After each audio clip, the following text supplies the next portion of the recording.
Hi everyone, this is Dr. Hira. So in this lecture, we are going to discuss the reactions of alkynes as we are talking about unsaturated hydrocarbons. So we have covered some of the reactions of the multiple bonds for the unsaturated hydrocarbons in our previous lectures. And in this lecture, we are specifically focusing on alkynes, some of their characteristics which are distinguishing the alkynes from the alkenes one.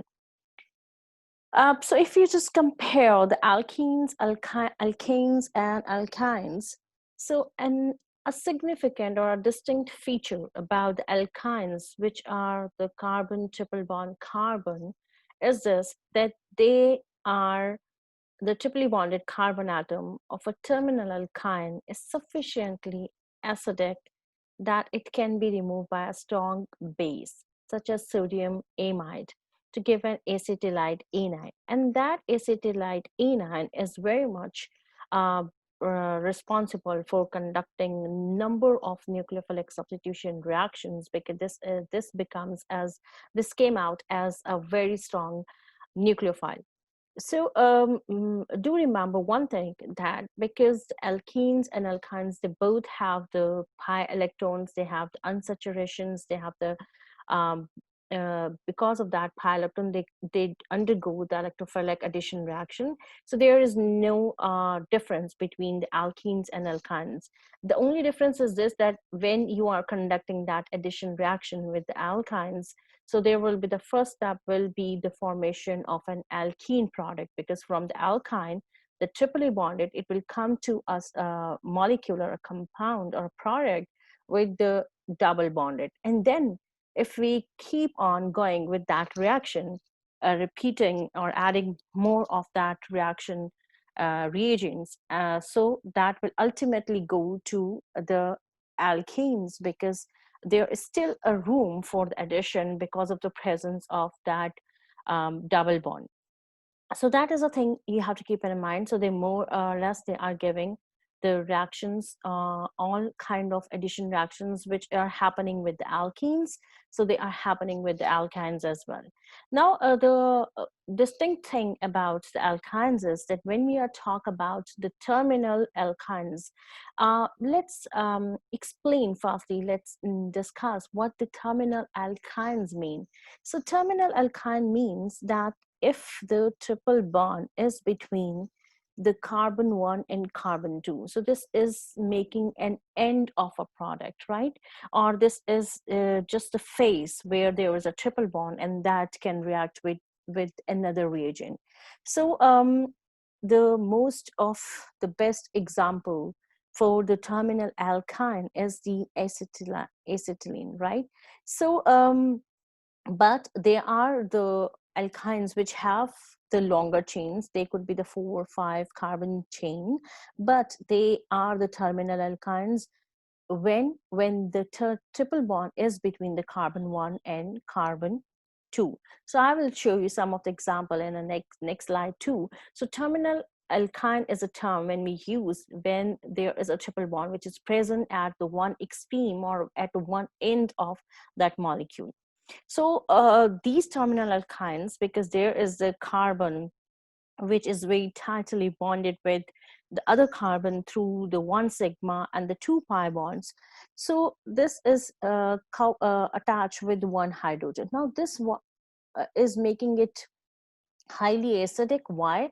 Because this hydrogen is very labile to remove from there, because it's this hydrogen is easily um, leavable, or that can react. So that's why its hydrogen is the very acidic hydrogen, because that can liberate in a reaction medium.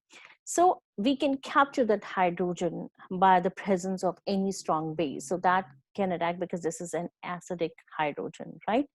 Now, if you just look at the slide, so you are able to see some of the pK values and of these this acetylene, and then there is the pK value of the ammonia, right? If you check out the values, so this pKa is 25 and this pKa is 38. So one thing which you should know, that the pK is power of acidity, that how a compound can ionize and that can liberate the hydrogen to the system, and how strong is its acidity value, right? So this is just like that we measure the hydrogen ion concentration in terms of the pH, and that is the power of that hydrogen ion concentration, the negative log of that. So similarly, the pKa is the inverse log of Ka. So if we have the less pKa value, it means that is the stronger acid. Higher the pK values, that is the weaker acid, right? So for example, this is not the case that what is the value for the stronger acid and what is the value for the weaker acid. So this is basically the relative one. So in a given reaction reagents, what are the two molecules or two compounds are given, so we have to see on their profile that what is a pK value of that one. So if their some of one of that is having the low pK value, it means that is a stronger acid other comparison to other one. So now here we can see that this is acetylene, which is the ethyne, right? And there is the NH2, and this NH2 has came from the sodium amide, right, which we are using as base to generate the acetylide anion one, right? So now this sodium and NH2 will broke up in the reaction condition, and there is the NH2 negative, right? And this NH2 is a nucleophile, and that is a rich in electrons, so that's negatively charged, and that can capture that proton easily. So that carbon and hydrogen bond will broken, and here this will get that its electron pair back on a carbon, and here making this negative one. Now there's a shift that this acetylene, which is a strong acid in a start, on ionization, this is making generating a conjugate base of that acid by removing the one hydrogen. Now, on the other hand, this is the NH2, which after accepting this hydrogen, right, which was a stronger base, and on the other side, after the ionization, after the acceptance of the proton, this has converted into the ammonia, NH2, right? And this is a weaker acid, or you can say the conjugate acid of that base. We know that whenever an acid or base do ionize in any of their reactions. So I can just draw the one of the example for your convenience is CH3 and C double bond O and OH. So this is the acetic acid, right? So when that decompose or ionize, so what we get is we will get the CH3. This is a reversible reaction. I have personally drawn that one, but the arrow has removed. So I'll make that again, right? So this is the acetate ion, which will be produced here, and there will be O negative, right? And there is the H positive.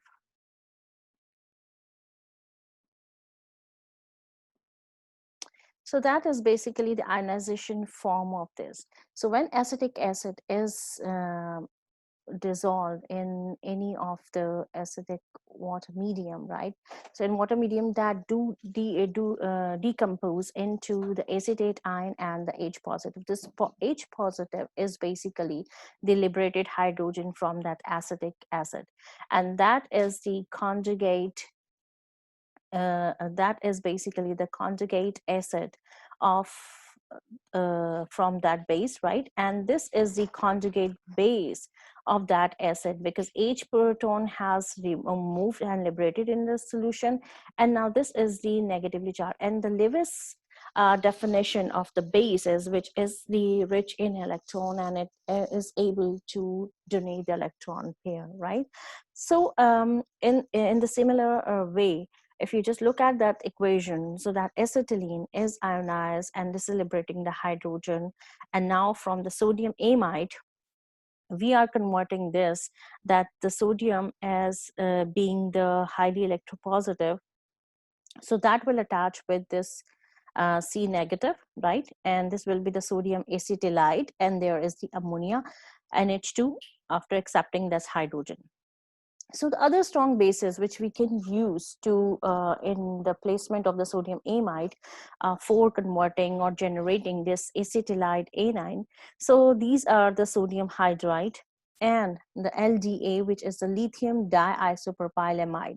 So this is basically the diisopropyl, where the two isopropyl branches are attached on the nitrogen, and this is a salt of it. So this is the organometallic compound of that one, and this is also effectively used for the generation of the acetylide anion. Now the importance of the acetylide anion is basically that we when we are interested to make the different products that we wanted to generate the alkene, we wanted to generate the alkanes from the alkynes.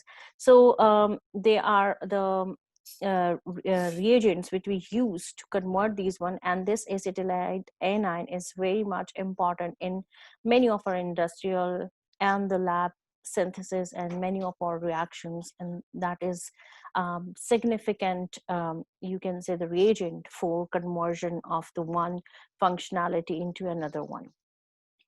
Now we'll see the very first reaction of the alkyne, and that is the alkylation of acetylide anion with methyl and the primary haloalkane.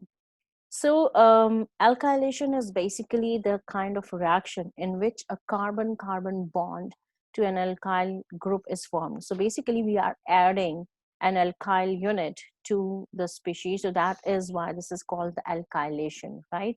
There are the different terminology like the hydration, the acylation. So that depends on what functionality you are going to add in a product. So alkylation is a reaction in which there will be a carbon-carbon bond which will be developed, and the R or the alkyl chain is going to add, and that is becoming the part of is adding in the one reactant or the starting material to give you the particular product. So we can see this is a sodium acetylide, and this how do we come to that sodium acetylide? It's referred to the previous slide where we have combined this acetylene with the sodium hydride or sodium amide. So we get that this sodium acetylide. Now this is the haloalkane, and specifically this is the 1-bromobutane. This is the alkyl halide. Now the halogens are the good leaving groups, right? They are nucleophile also, but they are the weak nucleophile, but a very good leaving group. So when we look at this one, when we are combining these two, so acetylide anion is basically the very strong nucleophile as compared to the halogen one, and halogen is the good leaving group. So this kind of reaction on the basis of its mechanism, this is a nucleophilic substitution, because one nucleophile has substitute the other nucleophile which was the good leaving group, right?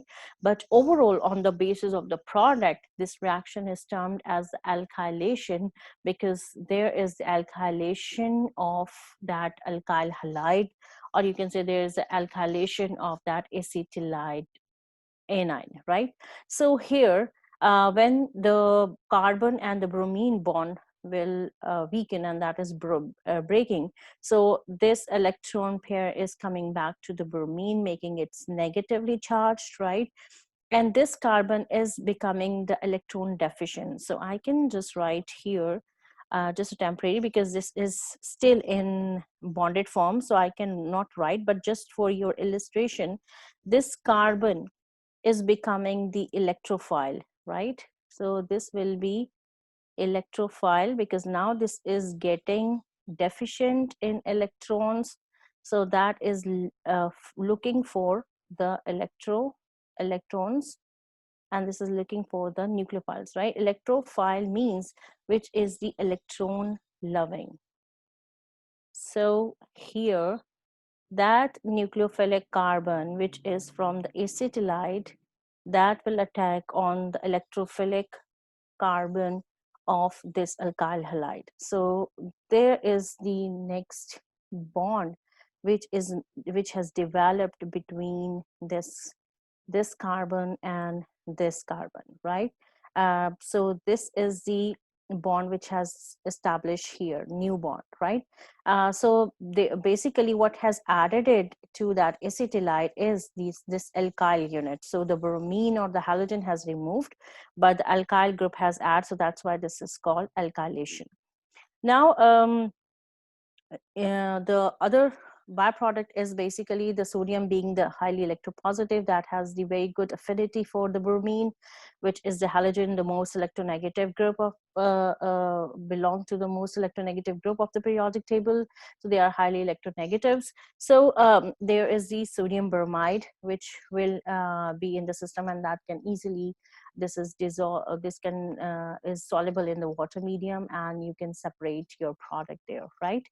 Now, another example is this one. If we are interested that we are looking for an alkyne product where the triple bond is not at the terminal position, this is somehow in between or almost in between or in the middle of the molecule, so then we will choose the longer chain. So if we are reacting the longer chain alkyne, so alkinite, so then this is basically giving you the product where the triple bond is in between. So if specifically you are interested for generating the terminal alkynes, or there is a question I'm asking, or you're planning a reaction where you are interested in a product to generate the alkyne group at a terminal position, so you will always go for the smaller chain, and you will choose that alkyl halide accordingly. So specifically you will go for the sodium acetylide in that case. So here if we treat the sodium butanide here with the bromoethane, right? So this was the bromobutane, and here we are using the bromoethane here, and here you can see that this unit is going to add here, and this is somehow in the middle of, not exactly, but this is somehow in the middle of that molecule. This is not the terminal alkyne. So how you can distinguish these two products? They both are the hexyne, right? But in the one case, the triple bond is at the end, and this is between the carbon 1 and carbon 2. And this, in that scenario, this triple bond is between the carbon 3 and carbon 4. So, and the other product is the sodium bromide. So the thing is this one, that there could be the question, or there could be the thing when you're planning a project. So you are given with some of the alkyl halide, or maybe you already have some of the alkinide. So you have to choose accordingly, that either you have to pick the alkyl halide of that objective to create the objective product, or either you have to go for another choice for the alkinite, right? So here, for example, for the hexyne, when we are given the 4 carbon chain alkinide, so that was we have to go for the 2-member chain, the 2 carbon chain alkyl halide, so we could overall we have the product with the 6 carbon chain, right? But when we were having the smaller alkyne, so that was only have the 2 carbon chain, so then it means to extend that chain, we have to pick the alkyl halide which has the 4 carbon chain length, so we could have the overall the hexane. So in a similar pattern, you may ask a different question, that if you are have to create the heptine, or you have to create the pentyne, so one may have given to you, or may have asked for the different combinations, that how you can prepare the heptine or pentyne. by the different combinations of the acetylide or butanide or alkynides and the alkyl halides. Now, the next reaction is the acid-catalyzed hydration.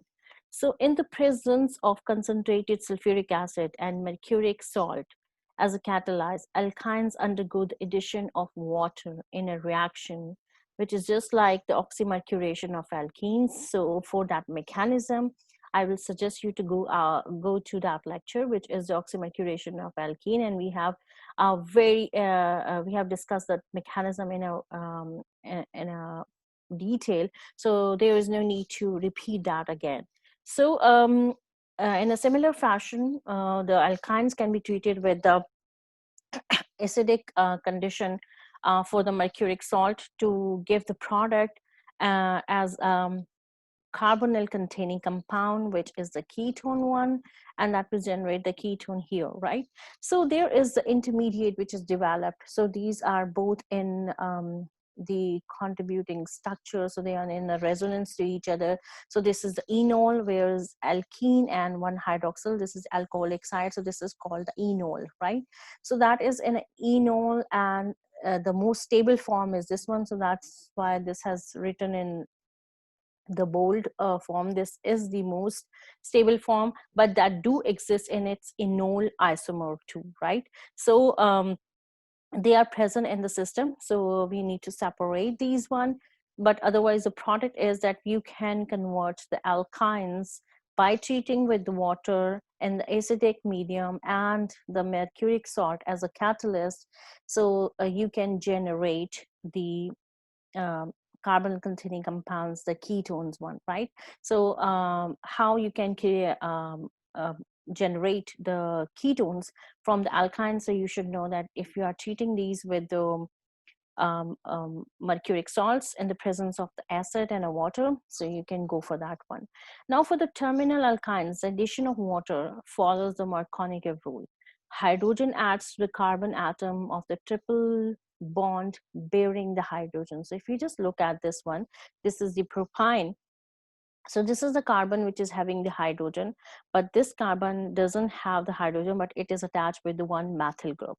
So if it is following the Markovnikov addition, so here the hydrogen from the water will added it at the site of at that carbon which is already having the higher number of the hydrogen as compared to the other triply bonded carbon, right? And this nucleophile or this hydroxyl will attach to that carbon which is having the least number of hydrogen. So that is according to the Markovnikov addition reactions. Now the next is the catalytic reduction. So catalytic reduction is that if we treat the alkyne, and this is basically the hydration or the reduction, So in the presence of transition metal catalysts, most commonly palladium, platinum, or the nickel, result in the addition of 2 moles of hydrogen to the alkyne and its conversion to an alkane. So I will talk about this reaction. So here you can see this is a 2-butene, and when we are talking about the alkane, so they have the 2 double bonds, right? So one double bond means there are the 2 hydrogens which are missing from the respective alkanes. So they are the 2 hydrogen deficient for each double bond. So here this is a 2H2, and when we treat it with the platinum or palladium or the nickel at the 3 atmosphere pressure, so that convert into the butane, its respective alkane. Now the platinum and palladium, these are basically the strong reduction conditions. But sometimes if we are interested that we are using that alkyne and we want to stop the reaction at somehow the middle level of this one, that we are going to prepare the alkenes, so then we will use a very useful catalyst, and that is called lindlar catalyst, and that is the German chemist who developed that one. So lindlar catalyst is basically the palladium metal which is deposited on the mixture of the salt of the calcium carbonate and the lead salts. So that is basically reducing the reduction capacity of the palladium, and we can end up this reaction with the alkene. So if we are interested to generate the cis alkene, so we will use the lindlar catalyst for preparing these cis alkene products. So here in the 2-butene, if we are treating with the hydrogen and we are using the lindlar catalyst, so we will get the cis 2-butene. Now the cis is basically to give you the information about its spatial rearrangement and its configuration, that if the groups which are attached to the carbon, the substitutions on the carbon, and we will compare the carbon doubly bonded with another carbon, so we will see their sides. So if the both bulky groups are sharing the same plane, or they are on the same side, or the both lighter groups are on the same side, right? So this is basically the cis. So you can just take into account the one thing. Either you are considering the bulky, or either you are considering the lighter side. So if the lighter groups or the bulkier groups are across the both doubly bonded carbons are on the same side, so that is a cis. And if they are opposite to each other, or they are in a trans arrangement, so that we will write the trans here rather than the cis, right? So this cis 2-butene is that lindlar catalyst is specific for generating the alkenes from the alkynes through the reduction by using the hydrogen, and this will give you the product in the cis fashion, that the both bulky group will be on the same side. These are not in an entire or in the counter arrangement to each other. Now at the end, there is a task for you. So as I have told you that we already have comprehensively discussed about the mechanism of the oxymercuration of the alkenes. So you just have to go to that lecture again, and you have to write the mechanism for the alkynes, that how the alkynes will react with the mercuric salts in the presence of the water and concentrated acid. So I have written the reactant, I have given you the reaction conditions, the intermediate, the enol, and then the final product, which is the ketone one. So this is following the same pattern as we did for the oxymercuration of the alkenes, for the alkenes. So you have to consult, and that is a reference point, and you have to develop the mechanism for that reaction. So have a good day. That's for today. Thank you.